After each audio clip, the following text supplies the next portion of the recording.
चलिए, तो इस लेक्चर में अब आपको दिख गया है कि हमारा एम क्या है आज के लिए, सिंप्लेक्स मेथड को समझना।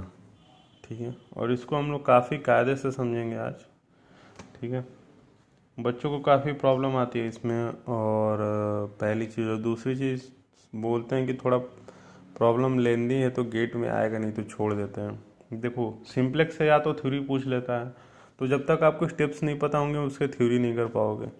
और दूसरा चीज़, ये टेबल डायरेक्ट दे देता है गेट में, और इसके बाद कुछ नहीं है। डायरेक्टली टेबल ऑब्जर्व करके या तो आपको आंसर बताना होता है, या तो इसका अगला स्टेप सॉल्व करके आंसर बताना होता है। तो जब तक आपको एक बार बेसिक प्रोसीजर क्लियर नहीं होगा, वो आप दोनों नहीं कर सकते हैं। तो मैं क्या कर रहा हूँ, ये एग्जाम्पल सॉल्व किया इसने क्वेश्चन दिया है गेट में, तो इसको हम लोग लीनियर ग्राफिकल मेथड से भी कर सकते हैं, लेकिन हम इसको करेंगे किससे, सिंप्लेक्स से। ठीक है, और इसके थ्रू हम लोग स्टेप समझेंगे।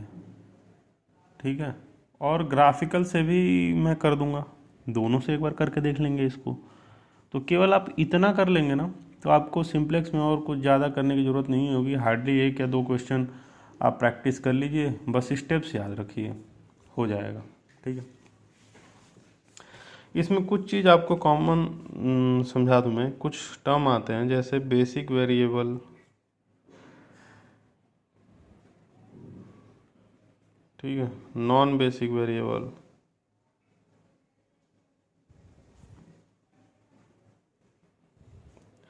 तो नॉन बेसिक वेरिएबल क्या है? नॉन बेसिक वेरिएबल वो वेरिएबल है जिसको इटरेशन करते टाइम हम लोग जीरो वैल्यू असाइन करते हैं। ठीक है, बस इतना याद रखो।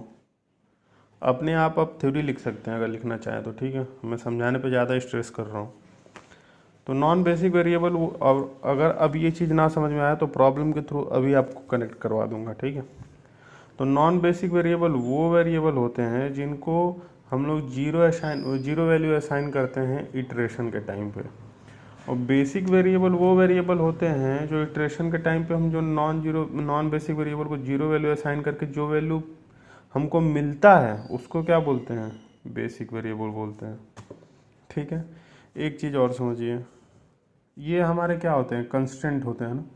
ये एक कंस्टेंट, एक 2 कंस्टेंट, तो नंबर ऑफ कंस्टेंट को हम लोग यहाँ डिनोट कर रहे हैं किससे, m से। ठीक है,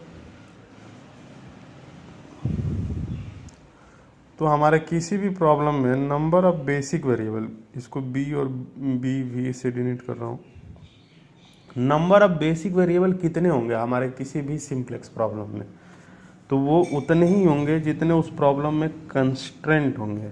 ठीक है, यानी कि m, number of basic variable उतने ही होंगे जितने उस प्रॉब्लम में कंस्ट्रेंट होंगे। जैसे इस प्रॉब्लम में देखिए 2 कंस्ट्रेंट है, 1 और ये 2, तो यानी कि इसमें नंबर ऑफ बेसिक वेरिएबल कितने होंगे, 2 होंगे। अब एक चीज़ क्या है कि नंबर ऑफ वेरिएबल्स, जैसे x1 x2 ये सब क्या होते हैं, हमारे वेरिएबल होते हैं। तो किसी भी प्रॉब्लम में नंबर ऑफ वेरिएबल्स जो होंगे वो होंगे n। ठीक है, इतना चीज़ समझ में आ गया। अब नंबर ऑफ वेरिएबल n है और number of basic variable m है, तो जब बच जाएगा वही तो नॉन बेसिक वेरिएबल होगा। तो यानी कि number of non basic variable, अभी ये चीज़ आपको क्लियर हो जाएगी जैसे ही प्रॉब्लम स्टार्ट होगा ना, एग्जाम्पल से ज़्यादा अच्छा समझ में आएगा। Number of non basic variable क्या हो जाएगा, n-m। अब सीधे हम लोग कूद पड़ते हैं प्रॉब्लम पे। प्रॉब्लम क्या दिया हुआ है, मैक्सिमाइजेशन ऑफ z, मैं लिख देता हूँ, equal to 3x1 plus 9x2। ये प्रॉब्लम है आपका गेट 2014 का। कंस्टेंट हमको दिए हुए हैं, क्या क्या है, x1 plus x2 less than equal to 8, x1 plus 2x2 less than equal to 4। अब समझिए आपसे एक चीज़, सिंप्लेक्स के लिए कुछ रूल होते हैं। ये जैसे कि आप जब भी सिंप्लेक्स सॉल्व करेंगे तो पहला चीज़ होगा कि कन्वर्ट करना होता है इसको हम लोग standard form of LPP, linear programming problem. तो वो स्टैंडर्ड फॉर्म ऑफ LPP क्या होता है, उसमें पहला होता है कि जो भी हमारे कंस्ट्रेंट दिए हुए हैं, ठीक है, constraints must be in the form of equation, ठीक है। तो इसको पहले इक्वेशन के फॉर्म में लिखिए जो भी कंस्ट्रेंट दिया है। अब ये less than equal to type है, लेस देन है तो इसमें कुछ जोड़ेंगे तभी तो वो उसके इक्वल होगा ना। तो मान लो हम लोग जोड़ रहे हैं S1, इस कंस्ट्रेंट को भी चेंज कर लेते हैं,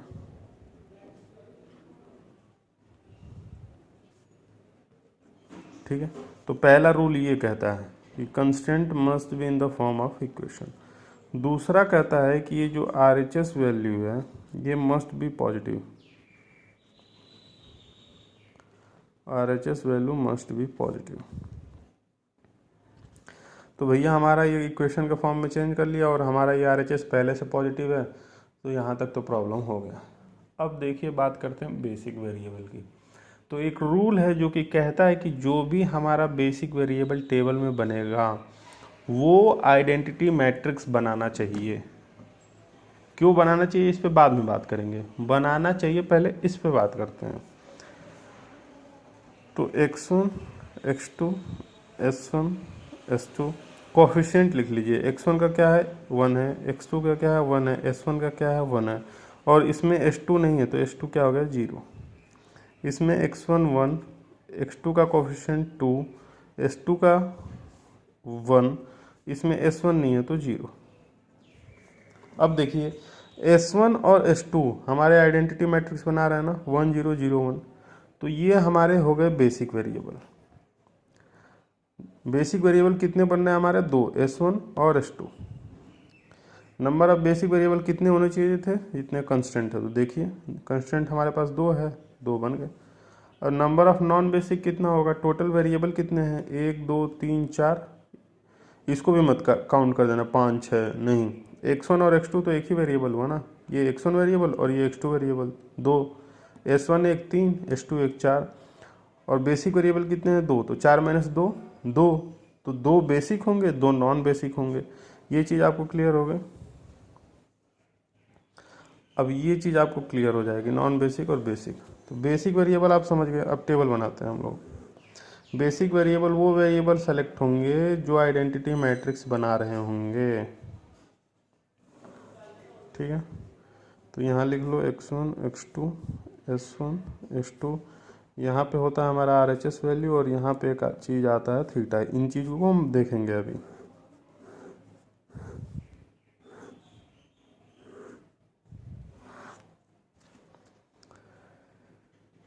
क्या वैल्यू है 1 1 1 2 1 0 0 1। ये टेबल उठा के यहाँ रख लीजिए सीधे, कुछ नहीं करना है। और RHS वैल्यू क्या है 8 और 4। यहाँ हमारा होता है बेसिक वेरिएबल, ठीक है, बेसिक। अब देखो s1 और s2 हम लोग स्लैक वेरिएबल है, इसको अलग से ऐड किए हैं, तो इसका प्रॉब्लम में कोई रोल नहीं होगा, ठीक है ना। तो जो मैक्सिमम वाला फंक्शन है ये वाला, इसमें हम लोग इसको क्या असाइन करते हैं, 0 वैल्यू।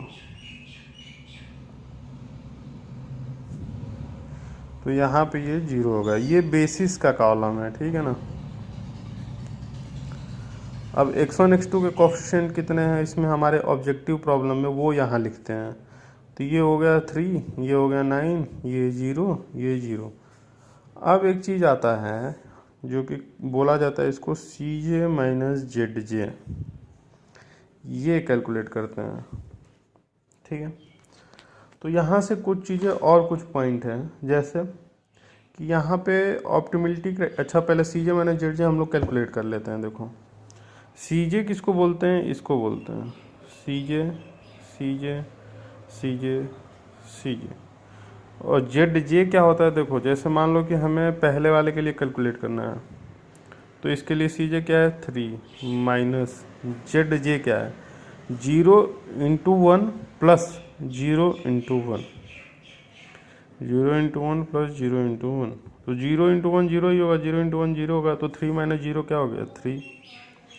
ऐसे ही यहाँ 0 है तो ये तो सारे 0 होंगे ना, तो जो ऊपर होगा सीधे वही आ जाएगा 3 9। 0 0। अब देखो S1 और S2 तो बेसिक वेरिएबल बना है, यानी कि X1 और X2 क्या होगा, नॉन बेसिक वेरिएबल। तो यहाँ से एक बात समझिए, और यहाँ पे देखिए S1 S2 हम लोग क्या बना लिए हैं, बेसिक वेरिएबल। तो यहाँ पे X1 0 रखा, X2 0 रखा, तो हमें S1 इक्वल टू क्या मिला 8, X1 0 X2 0, तो हमें S2 इक्वल टू क्या मिला 4।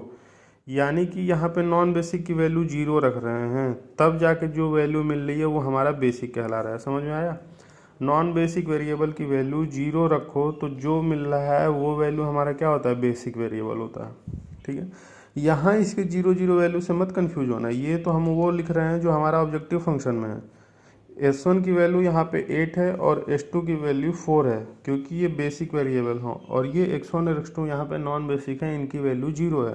ये भी ना कंफ्यूज होना, क्योंकि ये भी हम ऑब्जेक्टिव फंक्शन की वैल्यू लिख रहे हैं। ठीक है, आप इस टेबल से देखिए कि S1, और यहाँ से हमने पता किया कि S1 S2 बेसिक वेरिएबल होंगे। क्यों होंगे? क्योंकि आइडेंटिटी मैट्रिक्स बना रहे हैं। ठीक है, तो S1 S2 बेसिक वेरिएबल हो गए, तो नॉन बेसिक क्या हुआ, X1 और X2। तो नॉन बेसिक की वैल्यू हम लोग 0 असाइन करते हैं, तो ये 0 ये 0 ये 0, तो S1 इक्वल टू 8 हो गया, ये 0 ये 0, S2 इक्वल टू 4 हो गया। अब बात आती है यहाँ से कैसे प्रोसीड करना है। तो यहाँ से एक हमारा कॉन्सेप्ट आता है ऑप्टिमलिटी क्राइटेरिया। ठीक है, वहाँ पे हम लोग क्या करते हैं कि जो भी Cj माइनस जेड की Zj की मैक्सिमम वैल्यू होती है उसको हम लोग बनाते हैं क्या, इनकमिंग वेरिएबल, चाहे इंटरिंग वेरिएबल। और वो हमेशा क्या होते हैं, वो हमेशा क्या होगा, नॉन बेसिक वेरिएबल होगा। ठीक है, S1 और S2 हमारे प्रॉब्लम का हिस्सा नहीं है, तो इनको हमारा ये वेरिएबल्स हैं, इनको हमने इक्वेशन में लाने के लिए S1 S2 ऐड करके हम इसको लाए हैं। तो हमारा कोशिश क्या रहेगा कि इनको हम लोग टेबल से हटाएं, इसीलिए कुछ इनकमिंग वेरिएबल होगा, कुछ आउटगोइंग होगा। तो इनकमिंग के लिए यहाँ पे एक रूल लिखो कि ऑप्टिमलिटी क्राइटेरिया, यहाँ पे इनकमिंग वेरिएबल के लिए ऑप्टिमलिटी क्राइटेरिया बाद में देखें। इनकमिंग वेरिएबल के लिए Cj minus Zj non basic variable के लिए सेलेक्ट करते हैं जो मैक्सिमम पॉजिटिव वैल्यू होती है इसकी। ठीक है, मैक्सिमम पॉजिटिव वैल्यू, और ये क्या होता है, हमारा इनकमिंग वेरिएबल होता है। तो यहाँ पे 9 है, तो यानी कि X2 आएगा, X2 आएगा। तो इसको हम लोग क्या बोलते हैं, की कॉलम, की कॉलम। तो ये थीटा इक्वल टू होता है B/Cj। B क्या होता है, ये RHS की वैल्यू। Cj क्या होता है, जो हम लोग का की कॉलम कोफिशिएंट है 1 और 2, यानी कि RHS वैल्यू क्या है 8, 8/1 8 ही हो जाएगा, और ये 4/2 2 हो जाएगा। तो ये हमारा इनकमिंग वेरिएबल हो गया। अब S1 और S2 में से आउटगोइंग कौन होगा, जिसकी थीटा की वैल्यू मिनिमम होगी। तो यहाँ पे 2 है मिनिमम, इसको सेलेक्ट कर लिए। ठीक है, अब आओ, यानी कि S1 तो रहेगा ही, S2 जा रहा है और X2 आ रहा है, तो ये हो गया हमारा X2।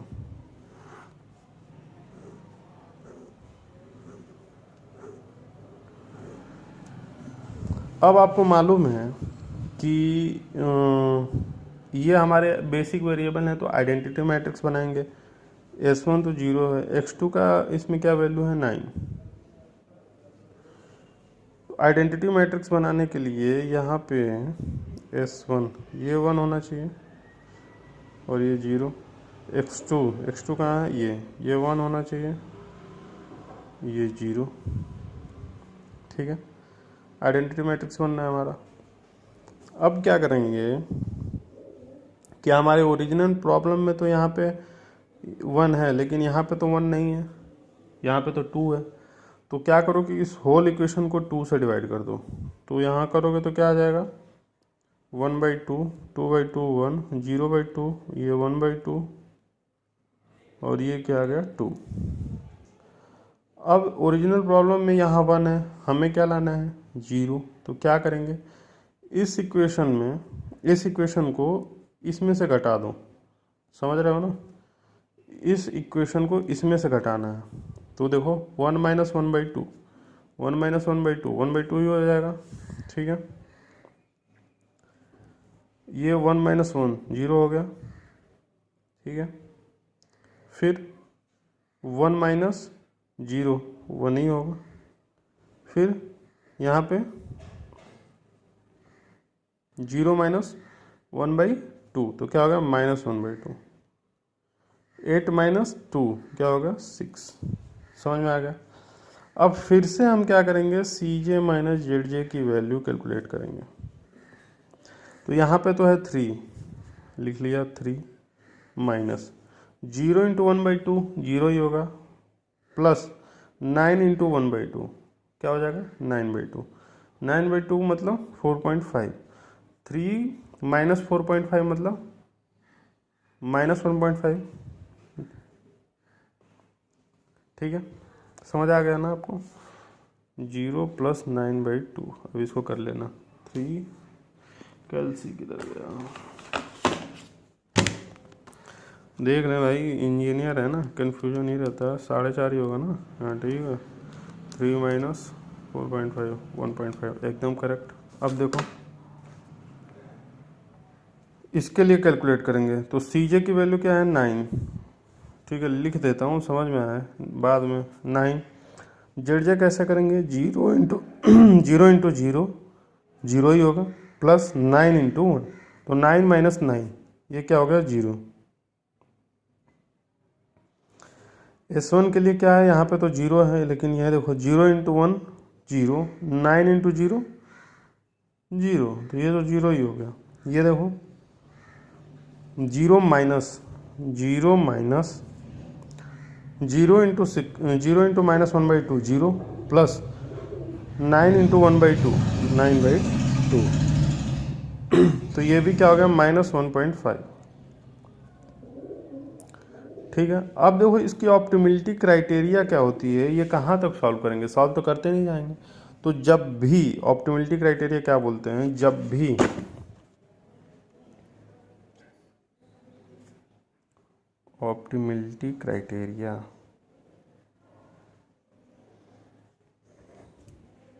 भी हमारा CJ माइनस ZJ की वैल्यू किसकी, बेसिक की या नॉन बेसिक की, नॉन बेसिक वेरिएबल, सारे वैल्यू या तो लेस देन 0 हो जाए या लेस देन इक्वल टू 0 हो जाए, तो हमारा ऑप्टिमिलिटी क्राइटेरिया क्या होता है, रीच्ड हो जाता है। तो यहाँ पे देख लीजिए सारे वैल्यू क्या हो चुके हैं, रीच हो चुके हैं। अच्छा, यहाँ हमारे Z की वैल्यू क्या है, 0 है। ठीक है, अगले कंडीशन में क्या आ गई हमारी, 9 इंटू 2 आ गई 18। Z की वैल्यू देखो कैसे निकालते हैं, 0 इंटू 8 0, ठीक है, 0 इंटू 4 0 तो 0 ही हो गया, 0 इंटू 6 0, 9 इंटू 2 18 तो Z की वैल्यू हमारी 18 आ रही है और कंडीशन हमारी रीच हो चुकी है। ठीक है ना, CJ माइनस ZJ सारे less than equal to 0 type है ना। तो ये देखो कंडीशन ऑप्टिमिलिटी पहुंच भी गया और 18 आंसर आ गया। अब ये देखो इसका आंसर आया क्या है, 6 नंबर क्वेश्चन है ना, 6 नंबर क्वेश्चन 18 आया। तो इसको हम लोग सॉल्व कर सकते थे ग्राफिकल से भी, कर क्या सकते थे देख ही लो, कंफ्यूज क्यों रहना। x1 plus x2 is equal to 8, ये वाला कंस्टेंट, ठीक है। तो यानी x1 की वैल्यू 8 होगी और x2 की वैल्यू 8 होगी। केवल मैं वैल्यू लिख रहा हूँ, ठीक है ना। x1 4 आ रहा है और x2 आ रहा है 2, तो ये 8 और ये 8 ये हो गया। दूसरी वैल्यू आ रही है 4 और 2, तो ये 4 मान लो, ये 2 मान लो। फिजिबल रीजन हमारा ये आया, तो ये वैल्यू हमारी क्या है 0 8 सॉरी 4 और 0, और ये वैल्यू क्या है 0 और 2। और मैक्सिमम का फंक्शन क्या था 3x1 प्लस 9x2, तो यहाँ पे निकालोगे तो 3 इंटू 0 प्लस 9 इंटू 2 18, और यहाँ पे निकालोगे तो 3 इंटू 4 12 आएगा। लो मैक्सिमम का केस है तो 18 आंसर हो गया। तो आई होप आपको चीज़ें समझ में आई है। थीटा देखो यहाँ पे क्या था, इसको हम लोग बोलते हैं फिजिबिलिटी क्राइटेरिया। बी जो आरएचएस की वैल्यू होती है वो वही होती है, और सीजे जो होता है, जो इनकमिंग वेरिएबल की जो की कॉलम होती है वो होती है। ठीक है, तो आई होप आपको ये प्रॉब्लम समझ में आया होगा। ये प्रॉब्लम मैंने वो फॉर्मुलेट किया जो हम लोग ग्राफिकल भी कर सकते थे। ठीक है, तो वीडियो काफ़ी लंबा हो चुका है, तो इसको बंद करते हैं इस वीडियो को, और अगले वीडियो में इस पे मैं कुछ और कॉन्सेप्ट समझाऊंगा कि कब प्रॉब्लम अनबाउंडेड होता है, कब हमारा प्रॉब्लम डीजेनरेट होता है, सिंपलेक्स टेबल में क्या वैल्यू आते हैं उसके हिसाब से। ठीक है, चलिए, थैंक यू।